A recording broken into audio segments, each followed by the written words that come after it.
অনেক দিনের ইচ্ছা ছিল বাংলাদেশের সবচেয়ে বড় ফেরিস হুইল অর্থাৎ নাগরদোলায় উঠব, যেটি রংপুরের চিকলি ওয়াটার পার্কে অবস্থিত। নারায়ে তাকবীর, আল্লাহু আকবার। বাইরে থেকে দেখলেই কেমন যেন অন্যরকম একটা শিহরণ জাগে। বিশাল এক চাকা ধীরে ধীরে ঘুরছে আর প্রতিটি গন্ডোলা ধীরে ধীরে আকাশের দিকে উঠছে। সেদিন আমরা 5 জন ছিলাম, আমি, আরশাদ, আতিক, লিমন আর শিহাব। সবাই মিলে ঘুরতে এসেছি। রাইডের সামনে এসে যখন দাঁড়ালাম মনে হচ্ছিল আজকেই সেই দিন, আজকে এটার অভিজ্ঞতা নিতেই হবে।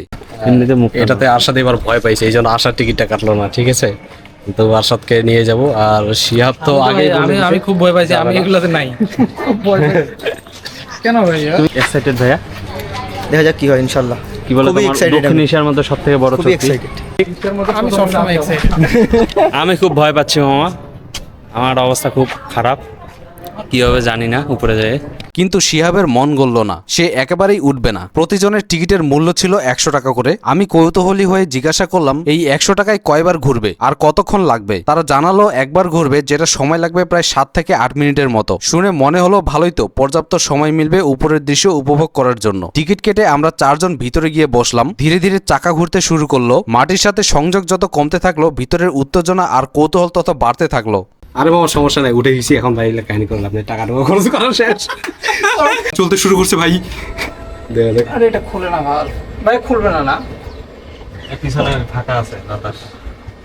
চলতে শুরু করলো, ভয় লাগতেছে। আল্লাহ, তো হাউ ইজ ইওর অনুভূতি? ভাই আমি শেষ। আমার লাভ লস নাই, আমার লাইফস্টাইল আল্লাহ বাঁচাই আল্লাহ। হাউ ইজ ইওর অনুভূতি? এখন যদি আমরা উপরে অসাধারণ মনে হচ্ছে। কেবল তো শুরু করছি। ভাই আমার খুব ভয় লাগতেছে। এমনিতে লিমন খুব কনফিডেন্স নিয়ে আসলো, কিন্তু এখন ওরে কনফিডেন্স নেই। আমার কি হবে ভাই? দেখে না আমাদেরকে বেটা। চিল্লা শেভ করে চিল্লা।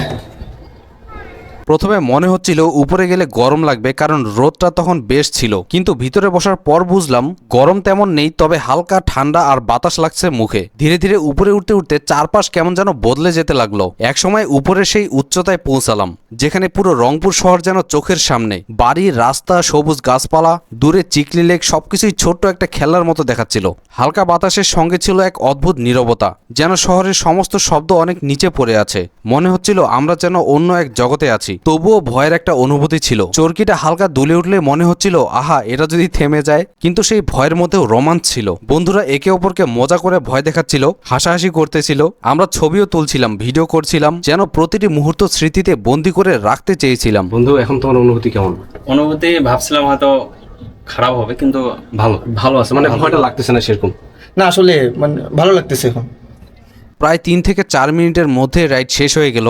যদিও বলা হয়েছিল 7 থেকে 8 মিনিট লাগবে। একটু আফসোস লাগলো, আরো হয়তো কিছুটা থাকতে পারলে আরো ভালো লাগতো। তবুও এই অভিজ্ঞতা একদমই আলাদা। জীবনে অনেক কিছুই আমরা ভুলে যাই, কিন্তু কিছু মুহূর্ত হৃদয়ে গেঁথে থাকে চিরদিনের জন্য। এই ফেরিস হুইল অর্থাৎ নাগরদোলায় উঠা সেরকম একটা স্মৃতি, যা বারবার মনে পড়বে, হয়তো অনেক বছর পরেও। ভয় আর আনন্দ দুটো অনুভূতির মিশেলে যে অনুভূতি তৈরি হয়, সেটাই হয়তো ভ্রমণের আসল মজা। আর সেই মজা আমরা পেয়েছি চিকলি ওয়াটার পার্কের নাগরদোলায় উঠে। সারা জীবন মনে রাখার মতো এক অভিজ্ঞতা। এরকম অভিজ্ঞতা সাক্ষী যদি আপনারা হয়ে থাকেন, তাহলে আপনাদের অভিজ্ঞতা জানাতে পারেন কমেন্টে। তো এই ছিল আজকের ভিডিওটি ভালো লেগে থাকলে ভিডিওতে একটি লাইক দিয়ে দিন। দেখা হবে ইনশাআল্লাহ পরবর্তী ভিডিওতে। ততক্ষণ পর্যন্ত সবাই ভালো থাকুন, সুস্থ থাকুন। আল্লাহ হাফিজ।